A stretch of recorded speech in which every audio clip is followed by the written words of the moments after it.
नमस्कार दोस्तों, स्वागत है आपका पीसीएस गुरुजी में। तो आज का वीडियो लेक्चर जो है उसके बारे में हम लोग डिस्कस करेंगे। तो चलिए शुरू करते हैं।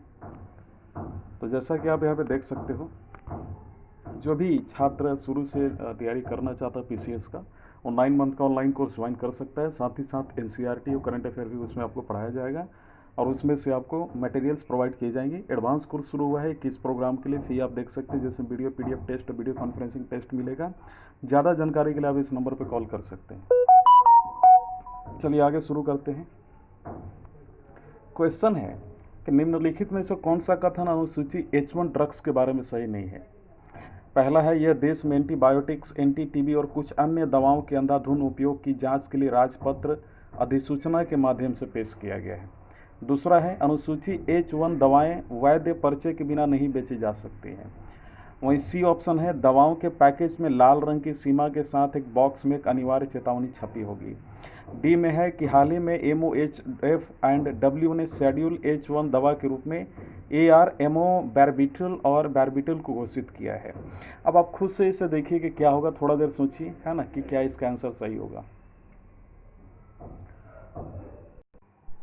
तो आप देख सकते हैं कि इसका आंसर क्या होगा। मैंने अभी बोला कि इसको थोड़ा सोचते हैं, तो इसका जो आंसर होगा वो क्या होगा, डी ऑप्शन होगा, है ना।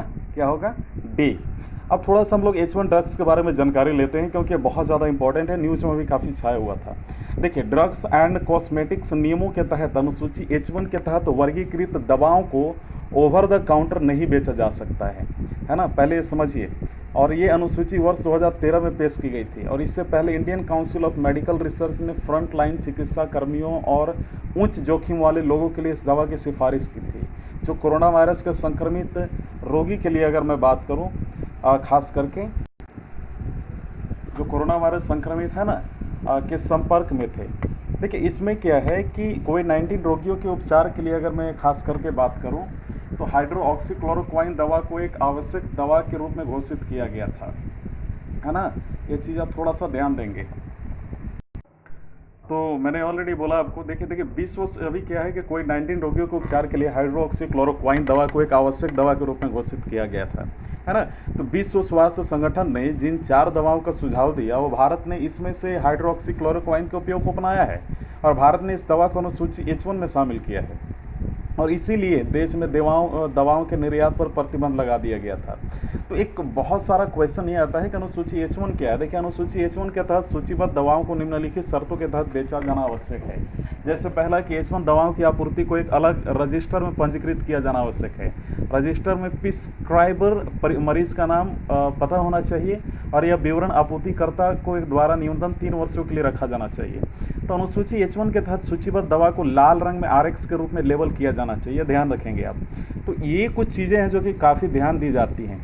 अच्छा, चलिए अगला क्वेश्चन की ओर हम लोग बढ़ते हैं, क्योंकि ये भी देखिए, ये भी ज़रूरी है, अगले क्वेश्चन के बारे में भी डिस्कस करना है। आप एक्सप्लेनेशन देख सकते हैं। अच्छा, पिछले वाले का डी ऑप्शन था, मैं अगर नहीं बताऊँ तो आप जान लीजिए, डी ऑप्शन है, जिसमें हाल ही में MOHF एंड W ने शेड्यूल H1 के दवा के रूप में जो है, यानी ये गलत है, समझ में आ रहा है। बाकी जो ABC है ये सही है ना, ये ध्यान दीजिएगा। चलिए अगला क्वेश्चन क्या है कि निम्नलिखित युग्मों में से कौन सा समाचार में संस्थान या अध्यक्षता द्वारा सही ढंग से मेल खाता है या नहीं। तो आप सोचिए, थोड़ा सा समझ लीजिए और बताइए। ऑप्शन इसमें डी होगा, केंद्रीय गृह सचिव, है ना, राष्ट्रीय कार्यकारी समिति और केंद्रीय गृह सचिव, है ना। तो चलिए इस बारे में थोड़ा हम लोग देखिए, ये जानना भी बहुत ज़्यादा ज़रूरी है। तो थोड़ा सा हम लोग किसके बारे में जानकारी लेंगे, है ना, नेशनल टेस्टिंग एजेंसी। देखिए, मैं यहाँ हर किसी के बारे में यहाँ पे चर्चा आज करूँगा। तो नेशनल टेस्टिंग एजेंसी, हिंदी में इसको क्या बोलेंगे, राष्ट्रीय परीक्षण एजेंसी। देखिए, अभी न्यूज़ में क्यों था ये, तो ये हाल ही में राष्ट्रीय परीक्षण एजेंसी जो है, उन्होंने राष्ट्रीय पात्रता सह प्रवेश परीक्षा का परिणाम घोषित किया था। ये एजेंसी नीट, जेई और केट, यूजीसी नीट और जी पेट जैसी प्रतियोगी परीक्षाएं संपन्न कराती है, ध्यान रखिएगा। स्थापना इसका 1860 में हुआ था, है ना, भारतीय संस्था पंजीकरण अधिनियम के तहत।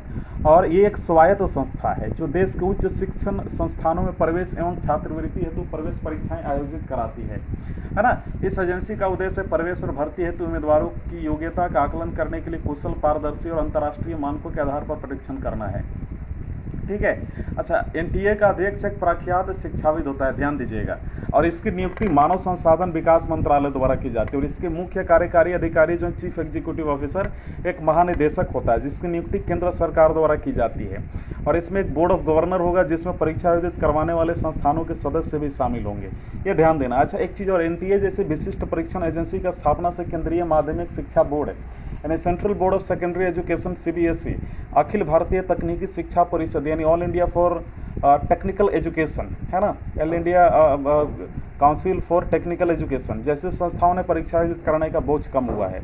ये बहुत इंपॉर्टेंट है, ध्यान रखेंगे। अगला जो है नेशनल एंटी प्रॉफिटरिंग अथॉरिटी यानी राष्ट्रीय मुनाफाखोरी विरोधी प्राधिकरण, ये भी बहुत ज़्यादा इंपॉर्टेंट है क्योंकि देखिए इसमें कभी कभी होता है क्या है ना कि पूछ लिया जाता है कि इनका कार्य क्या है, ये किस तरीके से अलग अलग चीज़ों में हेल्प कर सकता है, तो इस तरीके के क्वेश्चन आती हैं, नो डाउट। देखिए राष्ट्रीय मुनाफाखोरी निरोधक जो प्राधिकरण है जिनको एनएए बोलते हैं, उनकी स्थापना केंद्रीय वस्तु एवं सेवा कर अधिनियम 2017 की धारा 171 के तहत की गई थी। और एनएए इस निगरानी के लिए स्थापित किया गया था कि क्या इनपुट टैक्स क्रेडिट की कमी या लाभ प्राप्तकर्ता को कीमतों में उचित कमी के माध्यम से पहुंच रहा है या नहीं पहुंच रहा है ना, ये सारी चीज़ें थी।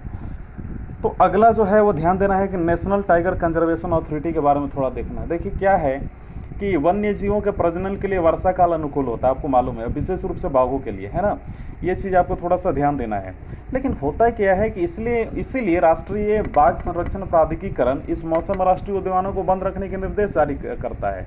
देखिए अभी यहाँ समझना है कि राष्ट्रीय बाघ संरक्षण प्राधिकरण क्या है। देखिए ये पर्यावरण और वन मंत्रालय के तहत वैधानिक निकाय है जो 2006 में संशोधित वन्य जीव संरक्षण अधिनियम 1972 के प्रावधानों के तहत गठित है और इसकी स्थापना पर्यावरण और वन मंत्री की अध्यक्षता में की गई है। और इस प्राधिकरण में 8 विशेषज्ञ या पेशेवर होते हैं जिनके पास वन्य जीव संरक्षण और आदिवासियों सहित अन्य लोगों के कल्याण का अनुभव होता है। तो इन 8 में से 3 संसद सदस्य होते हैं जिनमें से 2 लोकसभा तथा एक राज्यसभा का जो है सदस्य होता है। और प्रोजेक्ट टाइगर के प्रभारी वनों का महानिरीक्षण इसमें पदेन सदस्य सचिव के रूप में कार्य करता है ना। और एनटीसीए भारत में बाघों के संरक्षण के लिए जो है व्यापक निकाय है। हालांकि क्या हुआ था, एनटीसीए ने 2015 के अपने निर्देश में मानसून के दौरान राष्ट्रीय उद्यानों को बंद करने के लिए कारकों को पहचान करते हुए कहा था कि राष्ट्रीय उद्यानों को बंद करने की अवधि का निर्णय संबंधित राज्य सरकार द्वारा लिया जाएगा, है ना। तो ये सारी चीज़ें उस समय बोली गई थी। अगला जो है काफ़ी इंपॉर्टेंट है राष्ट्रीय कार्यकारी समिति। देखिए आपदा प्रबंधन अधिनियम 2005 की धारा 8 के तहत राष्ट्रीय प्राधिकरण को उसके कार्यों के निष्पादन में सहायता देने के लिए एक राष्ट्रीय कार्यकारी समिति का गठन किया जाता है। तो केंद्रीय गृह सचिव इसका पदेन अध्यक्ष होता है, ध्यान देंगे आप, है ना। तो चलिए अगली क्वेश्चन की ओर बढ़ते हैं। लेकिन इससे पहले मैं आपको बता दूं कि इसका ऑप्शन क्या होगा। मैंने बताया था, थोड़ा सा आप सोचिए क्या होगा आंसर, ऑप्शन डी होगा। चलिए अगली एक्सप्लेनेशन देख सकते हैं। अगला क्वेश्चन है संयोजन परीक्षण जिसका उल्लेख कभी कभी समाचार में किया जाता है, उसका उपयोग मुख्य रूप से किया जाता है किस चीज़ में किया जाता है, थोड़ा आप सोचिए, है ना। क्या ऑप्शन होगा इसका? ऑप्शन होगा आयु निर्धारण के लिए, है ना, ये ध्यान दीजिएगा। एक्सप्लेनेशन देख लिया आप। अगला है अर्रिनम, ठीक है, और मोटर जो रिचुअल्स हैं ये भारतीय देसी समुदाय में मनाई जाने वाली एक रस्में हैं, तो ये किससे संबंधित है, थोड़ा सोचिए।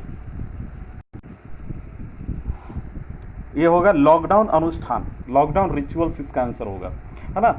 चलिए अगला बढ़ते हैं क्योंकि ये सब एक्सप्लेनेशन करने वाली ये टॉपिक्स नहीं है। अच्छा, ऑपरेशन नमस्ते किसके द्वारा शुरू किया गया है, सोचिए सोचिए।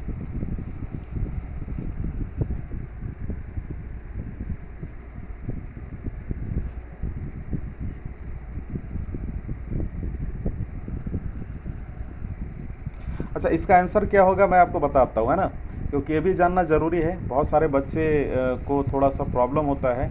अच्छा, इसमें एक चीज़ है कि आप तुक्काबाजी मत कीजिएगा। बहुत सारे लोग तुक्काबाजी करते हैं, मैं बताता हूँ कैसे वो तुक्काबाजी करते हैं, है ना। उनका तुक्काबाजी किस तरीके का होता है, वो सोचते हैं कि भाई यहाँ पे क्या होगा, यहाँ पे जो है ऑप्शन जो है इस क्वेश्चन का वो होगा, क्योंकि ऑपरेशन नमस्ते है तो कभी कभी सोचते हैं कि नौसेना या वायुसेना का होगा या फिर भारतीय सांसदों का होगा, क्योंकि भारतीय सांसद पार्लियामेंट में नमस्ते हैं करते हैं, इस तरीके का ऐसा नहीं है। और ना ही वायुसेना का नमस्ते होगा, क्योंकि वायुसेना भी काफ़ी ज़्यादा हाल के मुद्दे में था, राफेल वाला जो मुद्दा था। इसका भारतीय सेना होगा। अब ये क्या है भाई, ये थोड़ा इसके बारे में जानते हैं, है ना, क्योंकि ऑपरेशन नमस्ते जानना जरूरी है। देखिए army chief general Manoj Mukund Naravane ने ऑपरेशन नमस्ते के बारे में बताते हुए कहा है ना, कि सैनिकों की छुट्टी पर पाबंदी लगाई गई है। और 2001 में ऑपरेशन पराक्रम के दौरान आज से 10 महीने में कोई छुट्टी पर नहीं गया था, है ना, इस तरीके का एक कार्यक्रम है। और ये नहीं पूछा जाएगा कि इंडियन नेवी के बारे में, इंडियन आर्मी के बारे में पूरा डिटेल में, ऐसा नहीं पूछा जाएगा आपको पीछे से एग्जामिनेशन में। अगली क्वेश्चन, मोजीबान सरकार का नया कार्यक्रम है जिसके तहत राज्य के लोगों को घर पर रहने और उपन्यास कोरोना वायरस यानी कोविड-19 जिसको बोलते हैं हिंदी में, उसको हिंदी में बोलते हैं उपन्यास कोरोना वायरस, से सुरक्षित रहने के लिए लॉकडाउन अवधि के बाहर न जाने का संकल्प लेना होगा, है ना। लेकिन ये किसके द्वारा शुरू किया गया था, थोड़ा सोचिए।